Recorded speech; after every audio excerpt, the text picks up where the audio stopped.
예수님이 당신을 위해서 만물을 붙들고 계십니다. 놀랍지 않으세요? 자, 놀라는 표정으로 놀랍지 않으세요?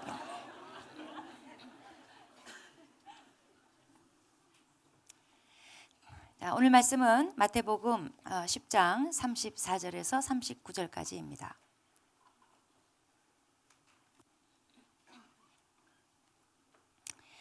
저는 한 절씩 읽도록 하겠습니다.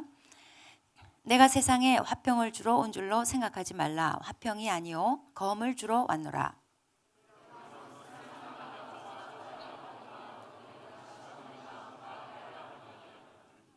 사람의 원수가 자기 집안 식구라.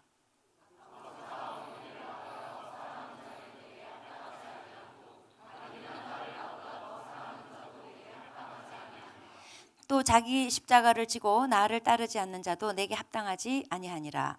자기 목숨을 얻는 자는 잃을 것이요 나를 위하여 자기 목숨을 잃는 자는 얻으리라. 네, 오늘 말씀 읽고 우리가 문자를 보낸다면 허걱 이렇게 해서 보내야 어울릴 것 같아요. 엄청 불편한 말씀입니다. 예수님께서 칼 주러 오셨대요. 칼.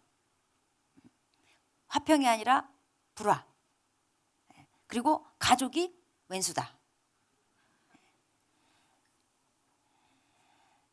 그 다음에 예수님보다 조금이라도 더 사랑하거나 귀하게 여기면 그런 사람 나한테 합당치 않다. 날 떠나라. 십자가를 져야 된다. 목숨을 잃는 게 좋다.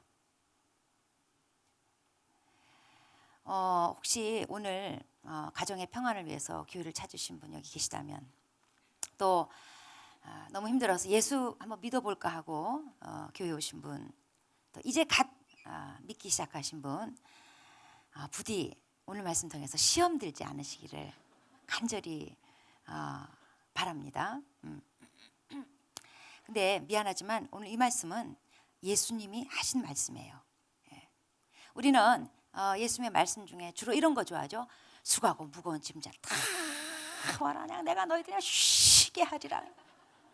평안을 내게 주노니 세상이 줄 수 없는 평안을 주노라. 그냥 우리는 이런 말씀이 좋아요. 그런데 그런 말씀만 있는 게 아니라 이런 말씀도 있어요. 진리 말씀은 우선 우리를 불편하게 합니다. 그리고 나서 자유롭게 해줘요.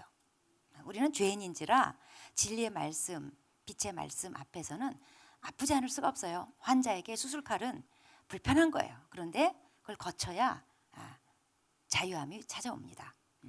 오해하지 마시고 시험 들지 마시고 제 얘기 차근차근 잘 들어주시면 감사하겠습니다. 자, 34절에 예수님께서 내가 세상에 화평을 주러 온 줄로 생각하지 말라. 화평이 아니요 검을 주러 왔노라.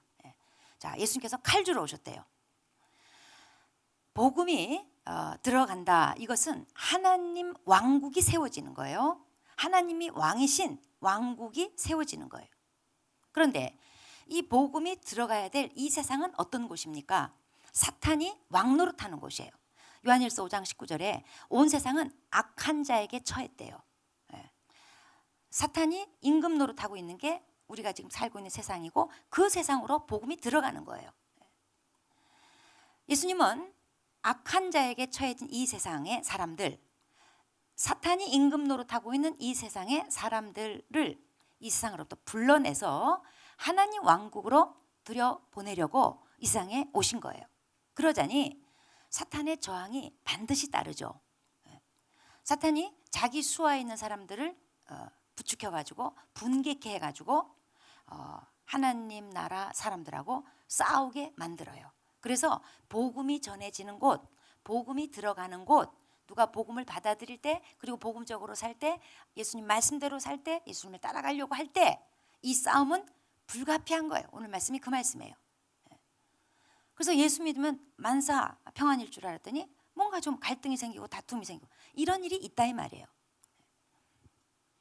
자, 예수님께서 화평을 주러 온 게 아니다 이렇게 말씀하셨어요. 예수님을 가르쳐서 이사야서 9장 5절에 평강의 왕이라고 그랬어요. 또 하나님의 나라는 의와 평강과 희락이라고 그랬어요. 또 이 앞에 12절에 보면은 예수님께서 제 아들 전도 여행 보내면서 가서 집집마다 들어가서 평안을 빌라 그랬어요. 그랬는데 오늘 여기 말씀에 보면 예수님이 내가 화평을 주러 온 게 아니다. 이게 뭔가 모순된 말씀 아닙니까? 자, 그 뜻은 자, 예수님이 평강의 왕이다. 이것은 예수님이 평강의 왕이다 할 때 이 평강은 세상 사람들이 말하는 그 평강이 아니에요. 사람과 사람 사이의 평강이 아니라 예수님이 평강의 왕이다. 이 평강은 하나님과의 평화를 말하는 거예요.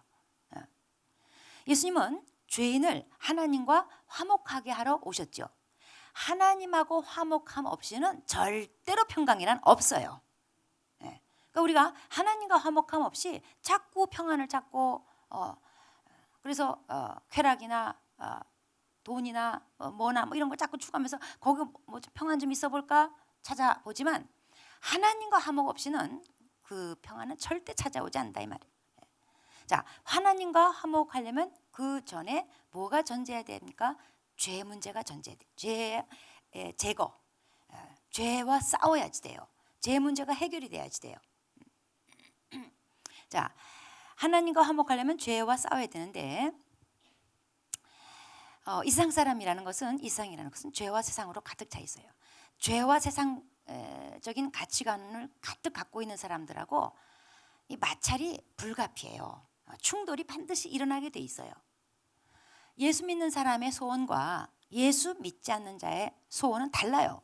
예수님을 따르는 자의 소원과 예수님을 따르지 않는 자의 소원은 충돌될 수밖에 없어요. 자, 믿지 않는 부모님이 이제 이렇게 얘기합니다. 야, 너 나이가 몇이냐? 너 올해는 결혼해야지. 됐고 불신자라도 선봐. 예수님 따르지 않는 부모, 예수를 믿어도 예수님을 따르고 있지 않는 부모는 야, 그 집 부모님은 교회 다닌대더라. 대충 해. 네 나이가 몇인데. 그러면 자녀가 내 나이가 어때서. 자, 서로 소원이 달라요. 그래서 부모 자식이라도 싸울 수밖에 없어요. 자, 35절, 36절입니다. 내가 온 것은 사람이 그 아버지와 딸이 그 어머니와 며느리가 시어머니와 불화하게 하려 함이니 사람의 원수가 자기 집안 식구리라. 큰일 났죠, 그죠? 예수님을 따르는 일에는 가족이라고 해서 다 일치하는 게 아니죠. 예수님에 대한 그리고 진리에 대한 반응이 다 제각각 달라요. 그래서 불화가 생길 수밖에 없어요. 이 불화가 생길 때 이게 고통이 되고 또 믿음을 쓱 타협하게 하는 유혹이 되기도 하죠. 제가 어렸을 때 어쩌지 하다가 교회를 한번 갔는데 주일학교였는지 하여튼 우리 집 앞에 교회를 한번 갔었는데 지금 생각해보니까 제가 가서 은혜를 받았어요. 어찌됐든 간에 어쨌든 은혜를 받았어요. 그래가지고 그 다음날 아침에 딱 우리 식구들 다 모여서 밥 먹는데 제가 거기서 딱 기도를 했어요. 그랬더니 저희 아버지가 지금 뭐 하는 거냐고 물어보길래 나 하나님 아버지께 밥 주신 거 감사하다고 기도하고 있다 그랬더니 저희 아버지가 정색을 하시면서 이 밥은 내가 돈 벌어서 준 거다. 네. 그 마찰과 충돌. 그리고 저는 교회를 안 갔어요. 자, 예수님 말씀하십니다. 예수님을 따른다는 것은 세상과 충돌이 불가피한 거고 인간 관계에서도 그렇다. 오늘 그 말씀이에요. 그런데 인간 관계 중에서 제일 진한 관계, 우리가 제일 약해지는 관계가 뭡니까? 가족 관계예요. 그러니까 주님은 딴 거 다 필요 없고 그냥 가족 관계를 예로 들어서 지금 설명하시는 거예요. 자, 오늘 말씀을 이해하려면 먼저 이 당시 배경을 이해를 해야 되는데 제자들이 우선 이스라엘의 잃어버린 양들에게로 가라. 예수님께서 먼저 유대인에게로 가서 전도하라고 보내셨어요. 그러니까 지금 이 말씀은 1차적으로 유대인들에게 적용되는 말씀인데 생각해 보세요. 유대교 배경에서 어떤 사람이 한 가족이 예수를 믿게 됐어요. 난리 나죠. 가족들의 엄청난 반대와 핍박에 부딪혀요. 너 결단해라. 우리 집 식구로 남든가 아니면은 나가라. 이런 식이에요. 쫓겨날 수 있어요. 그런 걸 각오해야만 예수를 믿을 수 있는 거예요. 이 점에 대해서 예수님께서 너희들 감수해야 된다. 그리고 이럴 때 우선순위를 분명하게 해야 된다. 가족보다 나다. 지금 그 말씀이에요. 띠용. 너네 가족보다 나야. 37절 보시겠습니다. 아버지나 어머니를 나보다 더 사랑하는 자는 내게 합당하지 아니하고 아들이나 딸을 나보다 더 사랑하는 자도 내게 합당하지 아니하며. 갈수록 태산이에요. 뭐 이렇게 합당하지 않은 게 많은지. 한마디로 예수님께서 하신 말씀은 가족보다 나다. 가족보다 예수님이다. 자, 이 말은요, 많은 사람들에게 시험거리가 될 수밖에 없습니다. 왜냐하면 가족이 우상인 경우가 많기 때문에 그래요. 오늘 간증한 자매도 아까 고백했죠. 부모님이 우상이었다고. 많은 사람들이 가족이 우상이에요. 거기다 대고 네 가족보다 예수님이야. 그러면 이거 시험 되는 거예요. 그 다음에 지금 이 말씀은, 예수님의 이 말씀은 지금 세상에서 들려주는 세상 메시지 하고 이렇게 볼 때 역행되는 거예요. 요새 이제 명절 시즌을 맞이해서 어느 그 안마 기가 달린 의자, 안마 의자 있잖아요. 비싼 거. 그거 이제 광고 카피가 이런 게 있더라고요. 효도가 먼저다. 제가 그래서 그걸 보고 그랬죠. 예수가 먼저다.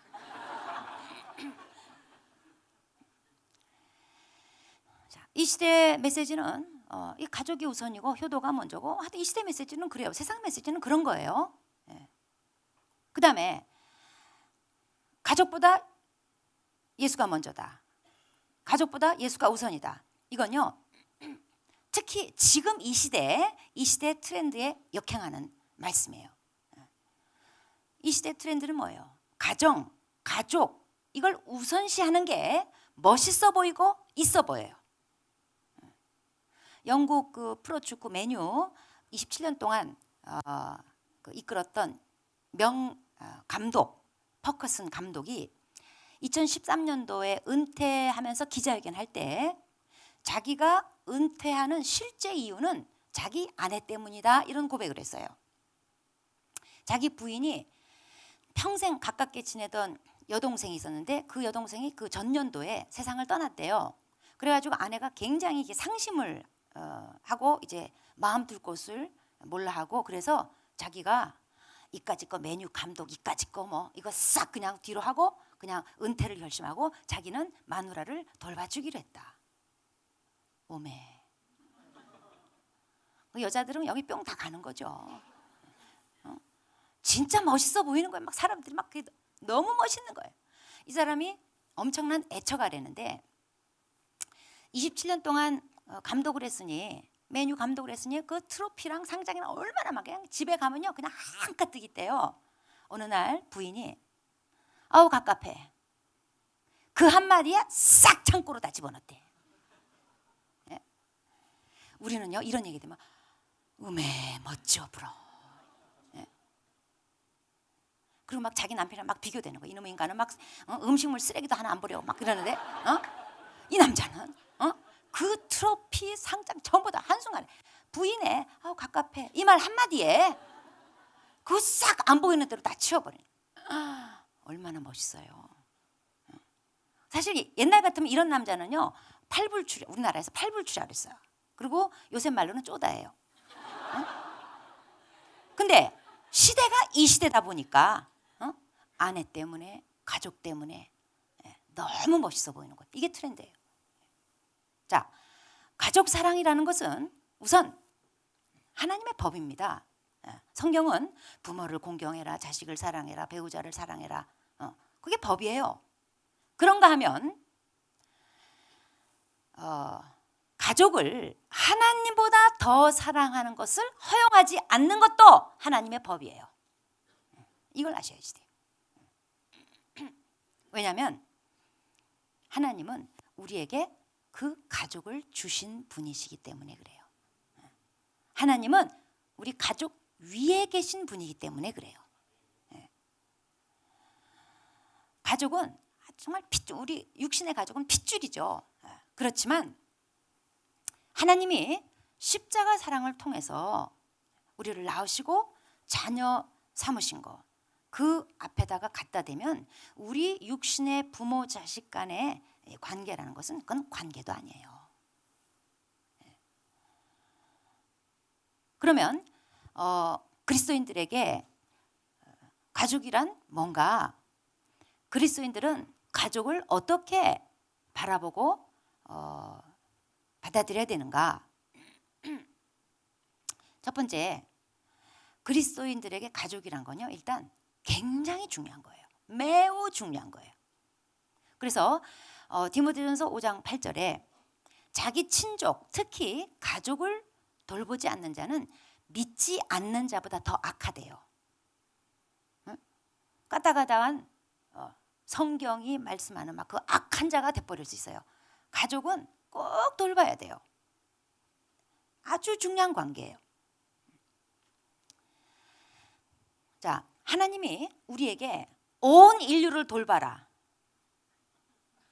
그럼 뭐 어쩌게? 어디 가서 돌봐요? 너무 막연하잖아요. 피상적이잖아요. 그렇게 하지 않으셨어요.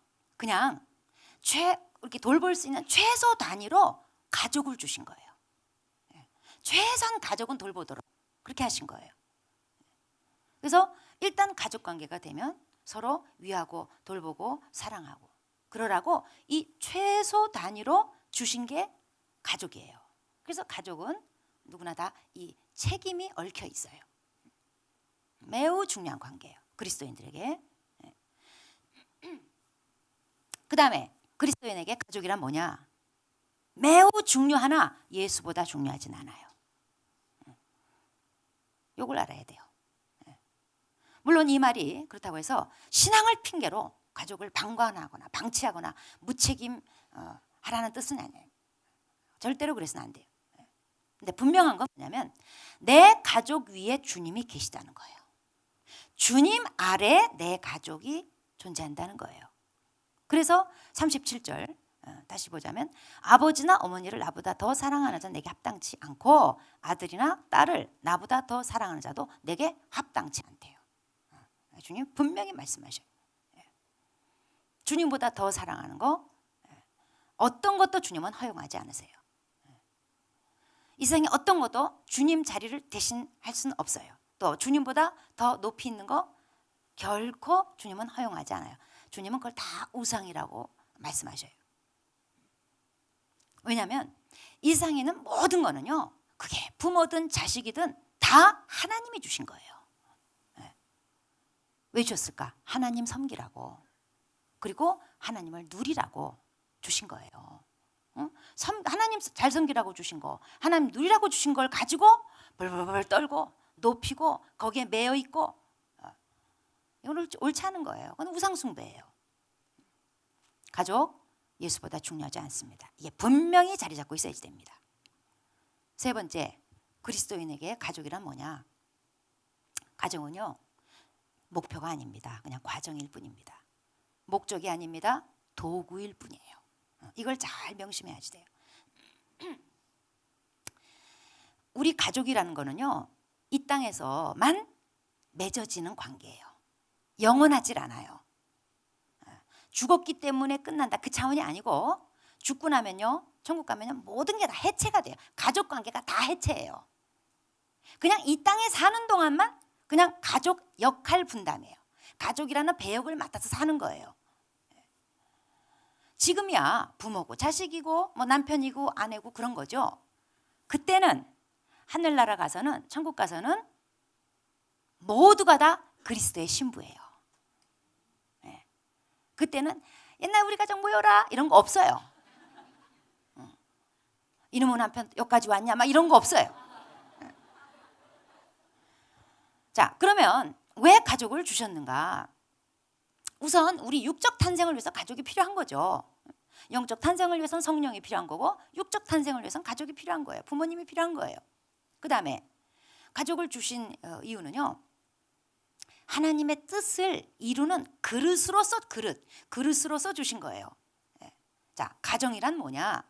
가정이란 뭔가 이거를 따져보려면 인생의 궁극적인 목적이 뭐냐? 여기서 그 답을 찾아야지 돼요. 자, 인생의 궁극적인 목적이 뭐냐? 그걸 통해서 가정의 정의를 내려볼 때 가정이란 뭐냐? 가정은 그러니까 결혼해서 가정을 이뤘다, 다 이뤘다. 자식 다 키웠다, 다 이뤘다. 그게 아니에요. 가정은 뭐냐? 하나님의 뜻을 이루는 그릇이에요. 그래서 이 그릇이 깨지면 안 되기 때문에 부모를 공경해라, 자식을 사랑해라, 잘 키워라, 잘 양육해라, 그리고 부부간에 사랑해라. 그거예요. 그릇 깨지지 말라고. 그런데 그릇은 목적이 아니죠. 그릇 안에 담고 있는 그 내용물이 목적이죠. 밥상에 그릇만 쫙 갖다 놔요? 그러면 화나요. 그 음식을 그냥 밥상에도 얹어 놓을 수 없으니까 그릇을 가지고 사용하는 거예요. 가정이라는 것은 하나님의 뜻이 이루어지는 거, 하나님의 사명을 다하는 거, 그것을 위한 그릇이지 그 자체가 목적이 아니에요. 그러니까 가정은 도구예요. 가족은 도구예요. 가족이 목표가 아니에요. 우리 가족 행복하게 되는데 우리 신앙이 필요하고 예수가 필요하고 목표는 지금 가족에게 있어. 행복한 가정에 있어. 잘못된 거예요. 도구입니다. 과정입니다. 그냥 이 땅에 잠깐 필요한 그릇이에요. 모세의 가정도 다윗의 가정도 다 하나님의 그릇이기 때문에 의미가 있는 거예요. 거기서 모세가 탄생하고 길러지고 다윗이 탄생하고 길러지고 그래서 모세의 가정, 다윗의 가정 의미가 있는 거예요. 우리는 모세만한 다윗만한 인물은 아니지만 우리도 작은 모세, 작은 다윗으로서 하나님 나라에 아주 지극히 작은 어떤 한 분량들이 있단 말이에요. 그것으로서 내 가정이 의미가 있는 거예요. 그런데 언제부턴가 이 그릇이 목적이 됐어요. 이 그릇이 목표가 됐어요. 이 그릇이 그 그릇에 담길 하나님보다 더 중시됐어요. 특별히 우리 그리스도인들 가운데 하나님은 가정을 중시하신다. 미명하에 가정이 우상시되는, 가족이 우상시되는 그런 분위기가 있어요. 이건 잘못된 거예요. 그러니까 우리 가정을 위해서 신앙생활을 한다는 식, 우리 가족을 위해서 하나님이 존재한다는 식, 초점이 가족에게 맞춰 있고 가정에게 맞춰 있는 거죠. 그래서 가정에 무슨 일이 생기면, 가족에게 무슨 일이 생기면 뭐 예수고 신앙이고 교회고 뭐고 다 뒷전이고 일단 그거 다 해결하고 봐야 되고 우선순위가 이렇게 되는 거예요. 이건 아닌 거예요. 자, 예수님께서 자기를 따르는 자들에게 지금 37절까지 하신 말씀은 가장 가까운 관계인 가족조차도 내려놔야 된다. 그 말씀 하신 거고, 또 두 번째로 예수님이 자기를 따르는 자들에게 38절 내용이 있습니다. 그건 뭐냐면 자기 사랑도 내려놔야 된다. 38절 말씀이 또 자기 십자가를 지고 나를 따르지 않는 자도 내게 합당하지 아니하니라. 자, 십자가. 자, 십자가를 지는 거는 당시 로마법에 이제 어떤 사람이 십자가형의 이제 언도를 받았어요. 그러면은 그 사람은 자기 십자가를 지고 못 박힐 장소까지 가야 돼요. 예수님도 그러셨죠. 자, 자기 십자가를 지고 간다. 뭐 하기 위해서 지고 가는 거예요? 거기에 세워놓고 못 박히려고. 그러니까 십자가라는 건 뭐냐면은 자기를 못 박기 위한 거예요. 오늘날 그리스도인들에게 자기 십자가란 뭐냐? 자기 사랑을 못 박는 거예요. 자아를 못 박는 거예요. 자기의 뜻을 못 박는 거예요. 내 뜻대로 마옵시고 아버지 뜻대로 되기를 원하나이다. 그게 십자가 지는 거예요. 자기 뜻을 못 박는 거예요. 그렇지 않는 자는 예수님께 합당하지 않대요. 39절에 자기 목숨을 얻는 자는 잃을 것이요 나를 위하여 자기 목숨을 잃는 자는 얻으리라. 주님은 항상 무서운 말씀 해놓고 끝에 가서 보상의 말씀, 위로가 되는 말씀, 그거 해도 되겠구나, 안도의 한숨을 쉬게 만드는 말씀을 또 이렇게 주셔요. 오늘 이 39절이 그런 역할입니다. 자, 자기 목숨을 얻는 자는 잃을 것이다. 그러니까 지 목숨 하나 지키려고 버둥거리는 자는 주님을 따르는 자가 아니다, 그 말씀이에요. 예수님은 내 생명보다 귀하십니다.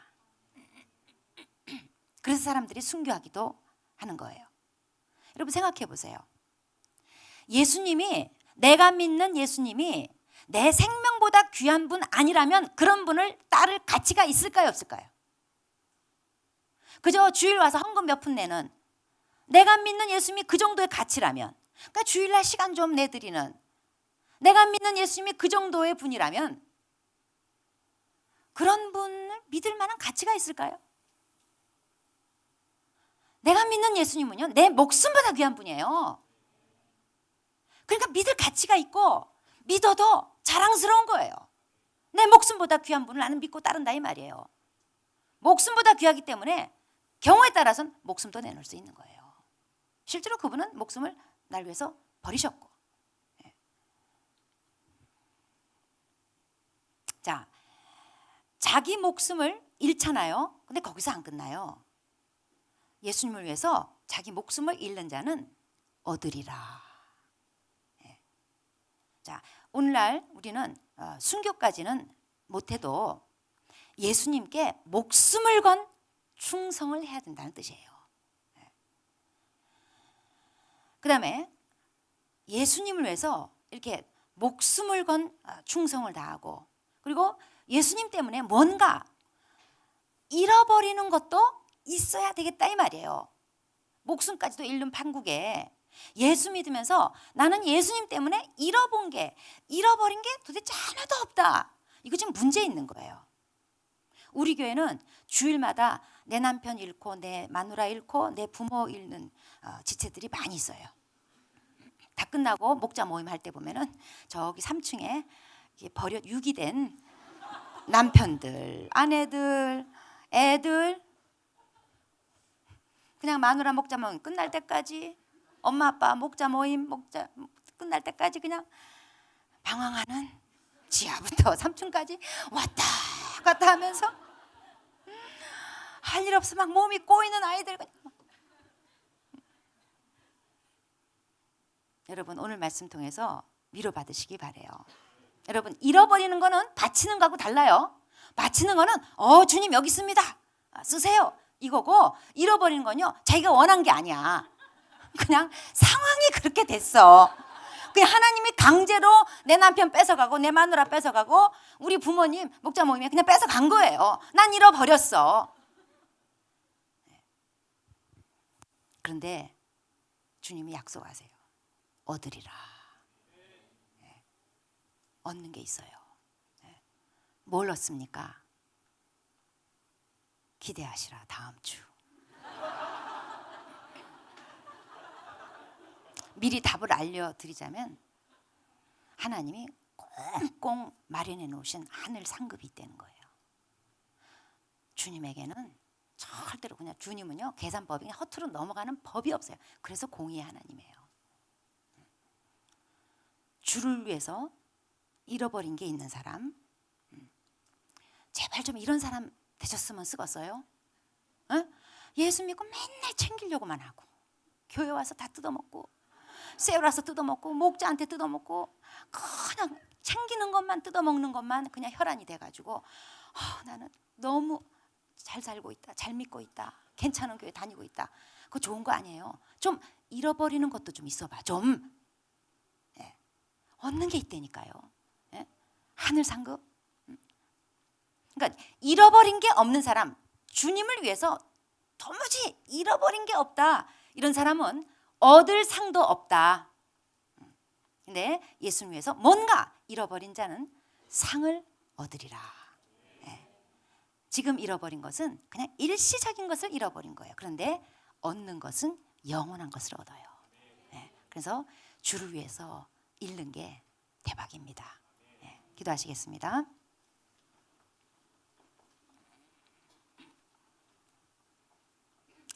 자, 예수님께서 말씀하십니다. 모든 것 위에 나다. 너네 가족 물론 소중하지. 근데 나보다 중요하진 않다. 너의 인간관계 중요하지. 그런데 나보다 중요하지 않다. 너 자신 물론 중요하지. 근데 나보다 중요하지 않다. 나를 위해서 잃어버려라. 너는 반드시 얻게 될 것이 있다. 예.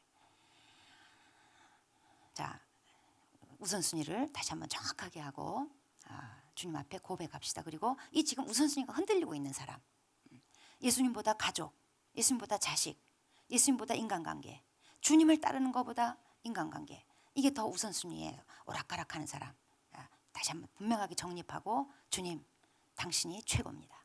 모든 것은 당신 아래에 있습니다. 제가 사랑하는 모든 것 위에 주님이 계십니다. 주님이 첫 번째입니다. 그래서 저는 주를 위해서 잃어버릴 수 있습니다. 주님, 내 인생도 예수님 때문에 잃어버리는 게 좀 많은 그런 멋있는 삶이기를 바랍니다. 도와주십시오. 네, 기도하시겠습니다.